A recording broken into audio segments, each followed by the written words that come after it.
You are listening to Radio Maria Canada. We now present the Health Hub, hosted by Kathy Biasi. Welcome to the Health Hub on Radio Maria Canada, exploring cutting-edge health and wellness information and therapies, helping you to take your health to the next level. I am your host, Kathy Biasi, and I am an holistic nutritionist and a professional cancer coach. Our show today focuses on expanding our knowledge of physiotherapy and key roles that it has in an integrative healthcare plan. And our guest is Dr. Helen Setyan, and she is a board-certified physical therapist, Yoga Alliance certified yoga instructor, and a trained mindfulness facilitator through UCLA Mindfulness Awareness Research, dedicated to the practice and integration of the mind-body systems approach to addressing pain, wellness, prevention, and recovery of functional limitations for orthopedic, pelvic health, chronic pain, and performance art injuries.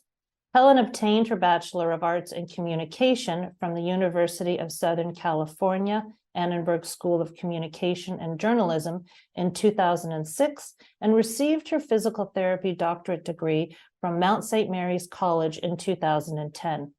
Her specialties include pain and movement science, trauma-informed care, mindfulness, and manual therapy.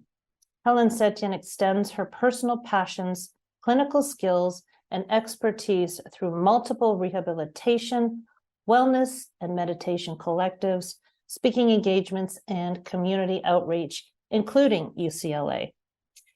We talk about the crucial role of early physiotherapy intervention to curb the opioid crisis, physical therapist's role in the multidisciplinary approach to chronic pain, the role of mindfulness and other complementary strategies for pain management, and other interesting topics circling around these key learning points.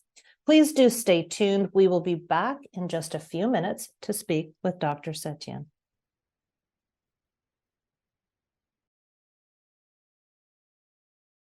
You are listening to Radio Maria Canada. We now continue with the program, The Health Hub, hosted by Kathy Biasi. Welcome back, everybody. And Dr. Setyan, welcome to the show. Thanks so much for joining us. Thank you for having me.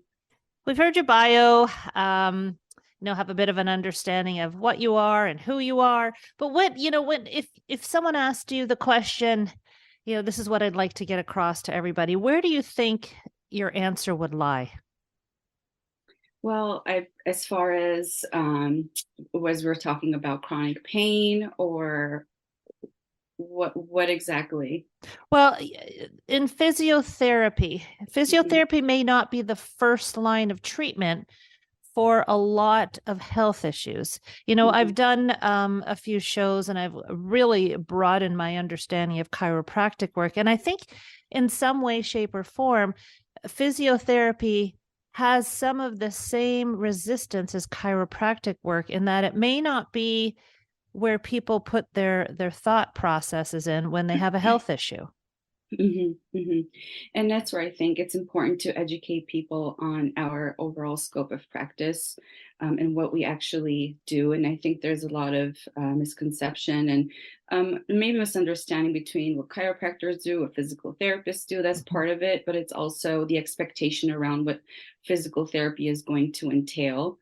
And those who have experience with physical therapy in the past or have heard of it from friends or family that, it's going to hurt and, there's a lot of commitment involved. And so there's a lot of barriers that stop people from going into physical therapy. So that's the other part of it. And as far as overall health conditions, it goes back to just the proper understanding what physical therapists do and how we can actually help them in their overall health condition, especially as it relates to anything related to movement and or functional decline. Well, what would you say the umbrella is for physical therapy? Is it all aspects of healthcare? Is it muscle pain?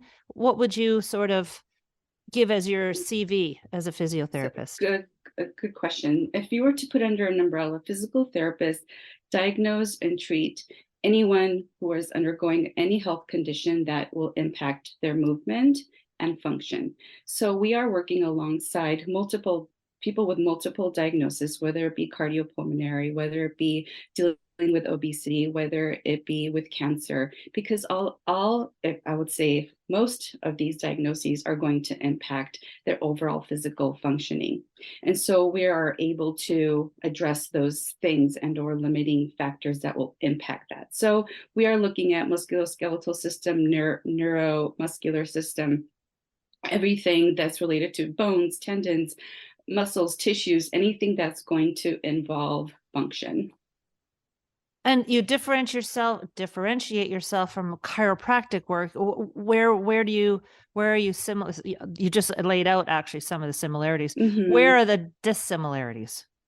Well, the main difference, I would say, and you would probably also see out there, is we're looking at overall movement, and we're more movement experts where we can look at, we're looking at it from a movement science perspective. We're able to look at faults and treat those, in addition to, of course, addressing tissues, bones, and range of motion, and or the wellness aspect of things similar to chiropractors. So the main difference is we are movement experts.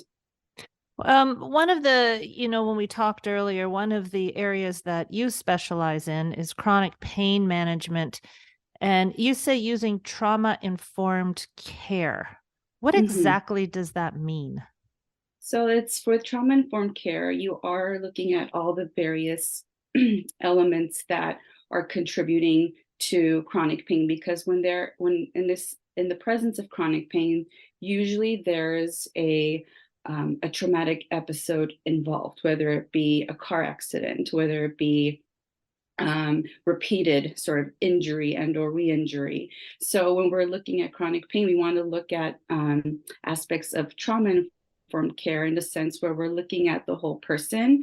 In addition to that, we're looking at how the nervous system is being influenced by pain, and not just from a tissue source, but how the nervous system is responding to a pain experience. And we can look at pain, physical pain, similar to we would look at psychological pain or emotional pain, in a sense where it does influence the same brain centers. And so we respond accordingly, and everyone responds differently. And therefore, we have to be sensitive to its relationship to the nervous system. Would a person need a chiropractic practitioner as well as a PT? Not in every case. Okay, and what would be the dividing line? It would depend on the person's experience in the past with a chiropractor. If they respond well to a chiropractor, and then let's say they have a new injury and they come to physical therapy, and they would ask me, is it okay if I continue or go back to a chiropractor alongside what we're doing here? If the experience with that person is positive, I would say, yes, go for it. But if somebody comes new, fresh, has not seen a practitioner in the past, and they come to me for a new injury or new problem, new functional problem, my referrals to outside and or complementary professionals is going to really depend on the patient. So if there's a nutritional aspect, I would refer them to a nutritionist, for example. For the interdisciplinary purposes, we oftentimes don't refer out to or ask them to go to a chiropractor, because we are addressing everything that we need at that point. But again, it depends on the patient and who's in front of me. Would you say that you are a primary caregiver, or is it a referral basis? At this point, depending on the states, state physical therapists are now direct access, so we are primary, but it would also depend on insurance limitations as well. So depending on the state, but we are direct access and in certain states, including California, which is where I reside. One of the things too that you are trying to do is to bring this awareness of physical therapy into the health space. Where do you think people are getting it wrong? Is it people are getting it wrong when it comes to physical therapists, or people don't have the broad range of what physical therapy can do to impact health?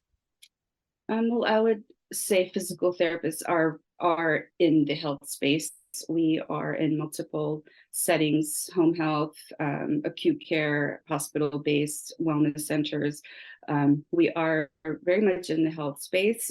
Um, the only space and or interdisciplinary piece where I feel it's lacking is in the presence of chronic pain management and or opioid overuse. This is where I feel if physical therapists were more in the beginning stages of new onset of pain. For example, if somebody goes into a physician, complains of pain, if they immediately were referred to a physical therapist, then we would prevent a lot of these chronic pain conditions that come on later in someone's life. Well, why isn't this happening, do you think? Well, we are getting more of these early onset. I think a lot of it is education. I think a lot of it is also just how the health system is evolving over time. When again, when someone goes to the doctor's office, I have pain, immediately there's here's a prescription for it. Do the ice, rest, lay off, and then just go back to your activities after a week or so. So this is kind of the general sort of approach to someone coming in with a complaint. And, people are busy, they go through their lives and they do what the doctor tells them. And a lot of cases, which is great, things do go away. But as we know, things come back. And so we are in the position to look at people as a whole, look at movement, look at their lives, look at their behaviors to see where are these missing elements. And so we can prevent a lot of things and injuries from reoccurring. Well, does it really go away if it's medicated? No. Well, this is the problem, right? I mean, Mm-hmm. and it's still the ethos of a lot of the health space, and it's the quick fix. And as you mentioned, I would consider, you can correct me if I'm wrong, I would consider physical therapy as on the integrative side of healthcare. Yes.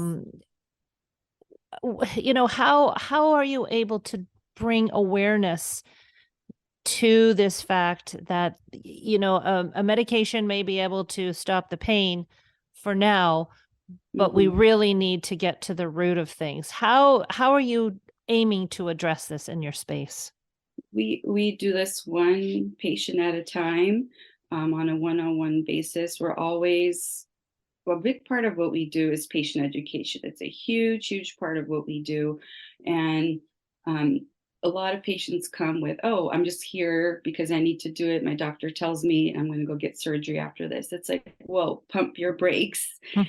Have you looked at the entire picture? What else have you done for it? And it comes down to patient education. So we're always educating patients about surgeries, medication, complementary, how everyone is different depending on where they are in their recovery process. We are going to offer them different types of recommendations. However, there is also always an educational component around pain medication and how it is supposed to be used as a complementary approach to the more permanent solutions, which is what physical therapy addresses.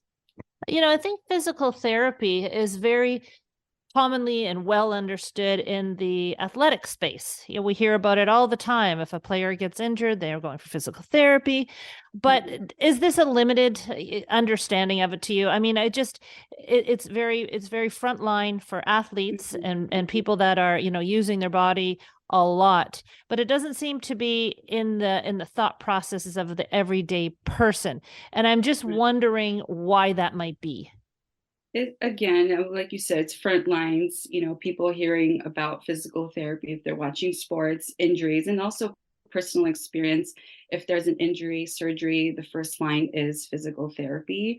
And that is just more common. And when we look at the history of physical therapy, we came out of the war, right? Really acute injuries, amputations, ways to address acute injuries. But physical therapy has evolved over time, and with more and more research coming out, there is evidence showing its preventative piece, the lifestyle medicine piece, how it's integrated into various spaces with multiple diagnoses, and so it is more because of what people hear in the world, and also within the limited confines of their own personal experience and what they hear. And so unless you're out in the health world, unless you're more into those spaces, it's going to be hard to know the scope of what physical therapy does. For me, it's been an evolution, even just doing the podcast for the number of years that I've been doing it. The focus and the foci and how it changes, or how it's changed over the years. And this topic of movement, of functionality, especially in the aging process, seems to be one of the main drums that is being beaten right now. When it comes to that, I mean, as we age, things tighten up, gravity pulls things down, fascia gets tight. Would you say that it would be a good practice in the aging process to do some type of physical therapy as a preventative measure? It's the number one thing to do for aging well. And I say this not to beat my drum, but because, as you mentioned, gravity pulls us down. And then there's a cumulative effect of life over time, what we do in our jobs, what we do in our day-to-day. And so we have that. But within all that, we have developed patterns. We've developed, like you said, fascia constrictions. We've developed so many different things over our lives that contribute to how we age, right? And so it's not only how well we eat or what kind of exercises we do, it's everything is under the umbrella of aging. And because of the unique nature of what we do, which is looking at the whole person, and we're pretty nosy people when we're interviewing, we're listening and asking questions to really hone in on what their day-to-day looks like, what they did for a living if they're close to retirement, what kind of activities, what kind of sports they did in junior high school. I don't care if you're 85 years old coming to me. I am asking those specific questions because it is what determines how they've been, quote unquote, aging over time. And so when you bring in a physical therapist perspective, you're curating the right program for someone to succeed for however many years we are anticipating. So if someone comes at 65 and they're concerned about their posture, they're concerned about this chronic knee issue, they've just maybe retired and they still want to continue playing tennis. This is just an example. This is just one of the various experiences we're getting. And so aging is comprised of so many things, and we are there to give them the right program to age well within who they are. If that makes sense. You brought up something that we don't touch on often enough, and it's these neurological pathways that we develop over the years and over the years. And would you say that one part of physical therapy is to maybe change or redirect those pathways? Absolutely. There's a lot of research that shows that the brain is plastic and we're always able to evolve, adjust, and change. And for physical therapy, a big part of, or another piece of our umbrella is looking at behavior. So it's not just physiology, anatomy, genetics. We're looking at behavior change. So in order to incorporate more movement in your day, to get up and take another path to go to the bathroom, on your restroom break, right? These are all behaviors and patterns that we're used to, and we are trying to influence people on that level. So with neuromuscular changes, neural pathway changes, there are various things that need to be involved, and a lot of it is repetition. A lot of it is visualization, right? Imagining yourself being that or doing that thing. A lot of it is increasing body awareness. A lot of that is changing your relationship to your pain, changing your relationship to who you were before, maybe 5 years ago when you did something and now you really can't do it, and now you're in some identity crisis. And so it's a lot of it, all of that is the brain and the nervous system. And so the nuance here and how we can be influential is targeting those levels and utilizing the right methods to create that change. Absolutely. I think, and here, it's taken us like 18 minutes, but I think that we're hitting pay dirt here when it comes to the benefits of physical therapy in the health space.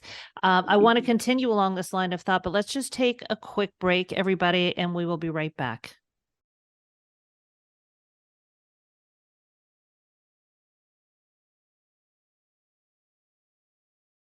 You are listening to The Health Hub here on Radio Maria Canada, a Catholic voice wherever you are. To contact us and be a part of the show, email thh@radiomaria.ca. We now continue with the program. Here once again is your host, Kathy Biasi. Welcome back, Dr. Setyan. This isn't a piece of the physical therapy puzzle that I've had the privilege of speaking about too much. So I really want to take the time here to have you explain how the neurological patterns, how habits that we have formed over the years may need to be unwound. Maybe the laneway that we've been in for so many years, maybe we have to divert a little bit east, a little bit west. How do you approach your physical therapy? How do you approach your patient when you know that they have to change a habit, change a gait, for instance? How is that introduced into physical therapy? Well, with physical therapy, we utilize the biopsychosocial model of care, and then we're looking at everything. So in the past, we just look at tissue injury, and that's it, right? So let's heal this tissue. However, we're looking at everything, including not just the body, but the body functioning in addition to the structures, their activities in their life, whether it be work, home life, their habits, hobbies, sports, their and any sort of extracurricular stuff that might be influencing their personal factors, which can include their emotional piece, or their any associated fear or anxiety.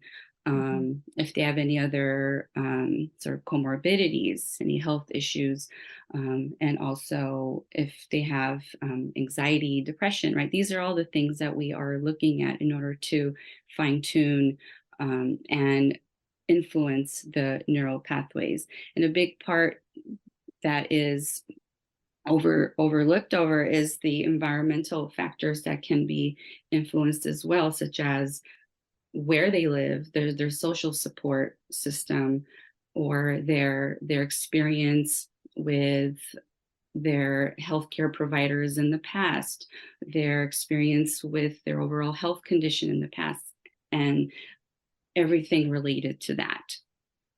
When I think of, you mentioned earlier on in the show that, some people may come in to improve their posture. And then we talk about this space of neural pathways and thought processes.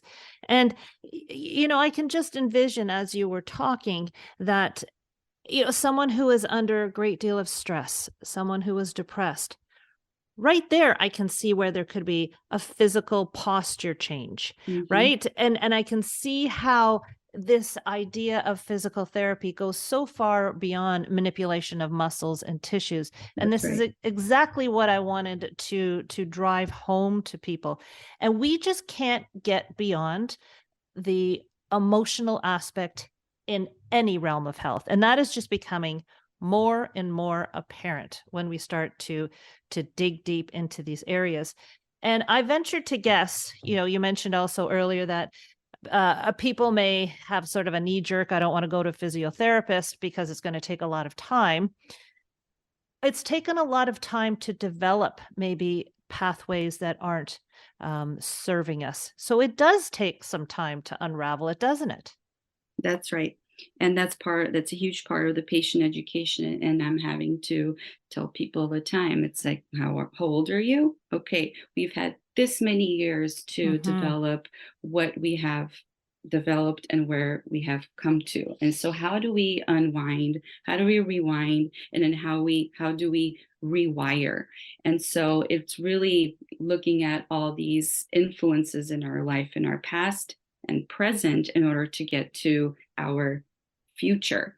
And so, of course, a big part of that is the clients or patients again experience with their overall health condition. And so somebody might come in with a little bit more um, awareness of themselves and where they want to be, and some people might come in because their doctor just referred them, and so they're just here. So motivation's a big part of it, and Hmm. also their willingness to change is a big part of it, Hmm. and where they are in their recovery is a big part of it. And so we're looking at where exactly they are in order to influence them at that level. And so meeting someone where they are is a huge piece to the puzzle, and it's in its influence to create change and to create new patterning.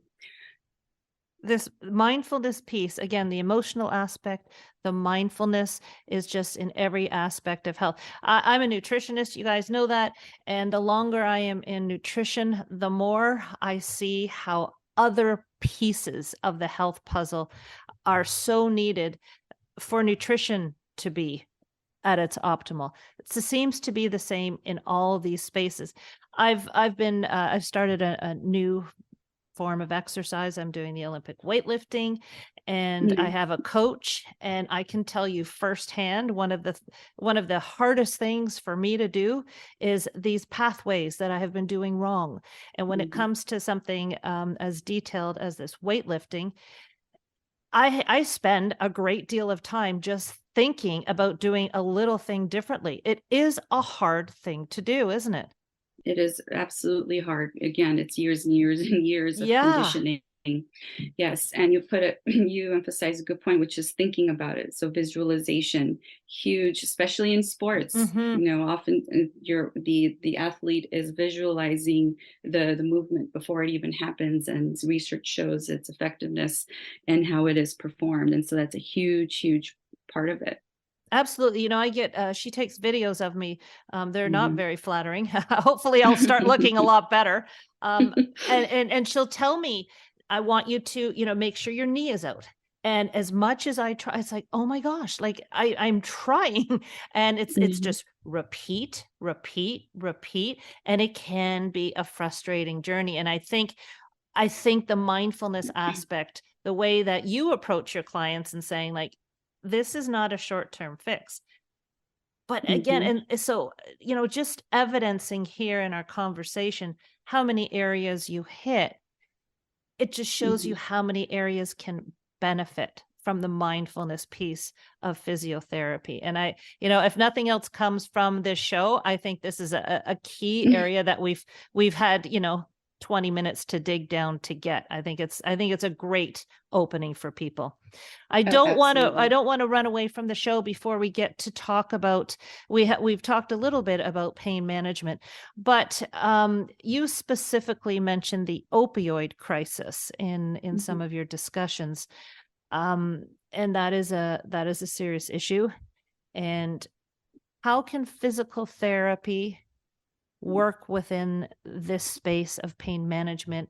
How can it help to alleviate in some areas the opioid crisis? Mhm. Well, opioid use, we see people on various levels of the spectrum of it, whether it's acutely right after an injury, and so they have been prescribed opioids, which is fair. We want to get rid of the Mhm. pain. Great. At that point of first, let's say prescription and treatment, the patient needs to be educated that this is a short-term solution. This isn't going to help your tissues. This isn't going to help you heal. This isn't going to help you prevent from future re-injury. How did you get there in the first place? That is first and foremost what needs to be done when people are prescribed with pain medications as strong as opioids.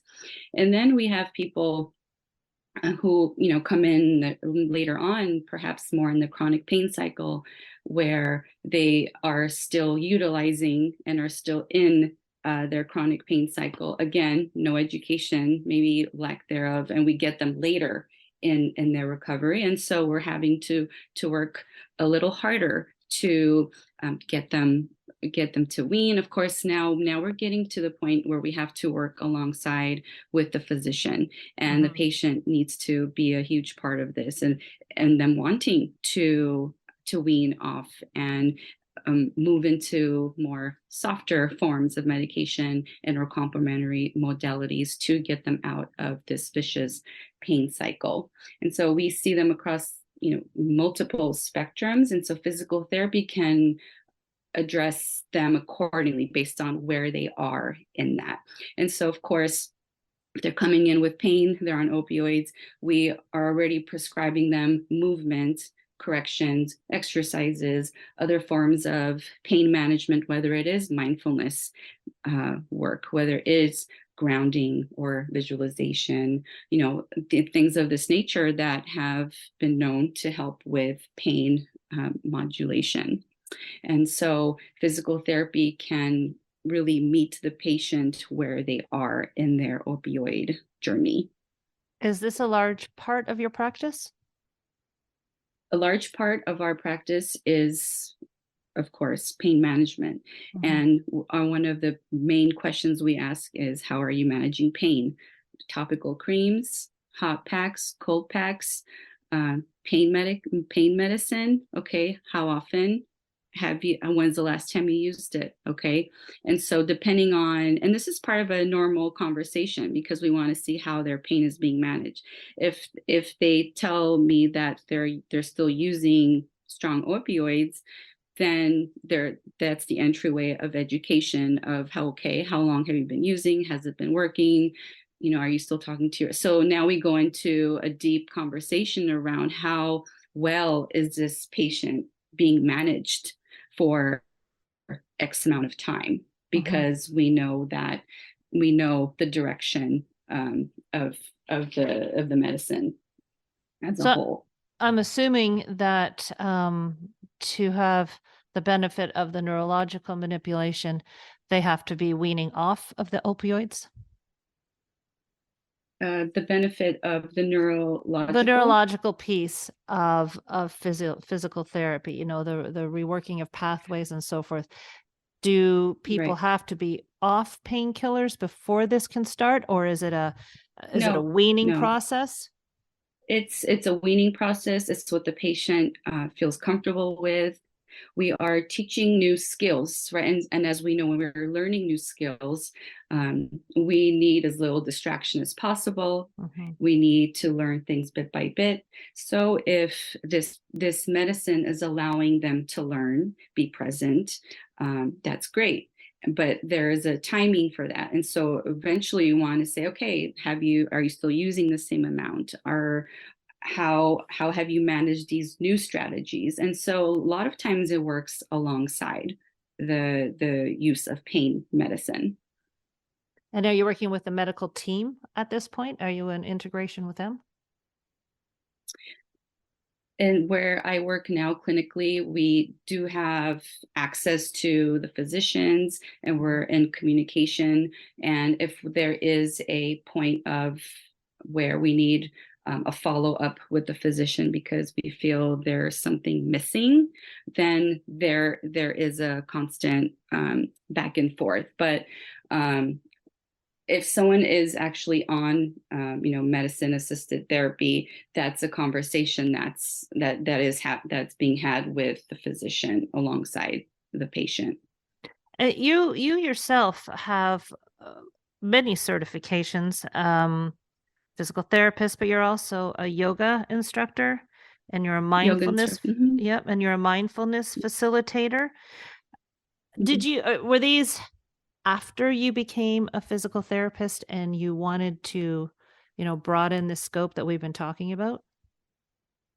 Yes, within the first 3 months as a physical therapist, I realized there was more that I needed to dive into, and it came from working with people a little bit more closely and really understanding kind of the psychological influence of people's pain, and that just led me to develop my personal practice in yoga, and just to really kind of balance myself and find a sort of my body and my work and all of these things. But it made me realize of how important this mind-body connection is, and so I continued my work, and I went to get yoga certification in India. I really wanted to really learn the art of living, and then that led me to studying mindfulness, and that going to retreats, 10-day silent retreats, and all these things, because I really realized the importance of mindfulness, and not only myself and in the work that I do and being present with my patients, but also teaching these tools to So these my are part patients. and parcel of how you would deal with every client and patient of yours? All of these process? Absolutely. Interesting. Absolutely. And you must be unique in this space. I'd like to think so. Yeah, it sure sounds that way. And it just keeps driving home this whole point of the whole body experience, attacking the whole body for the best results. Are you seeing clients Yes. personally, or do you do video conferencing? Do you do both?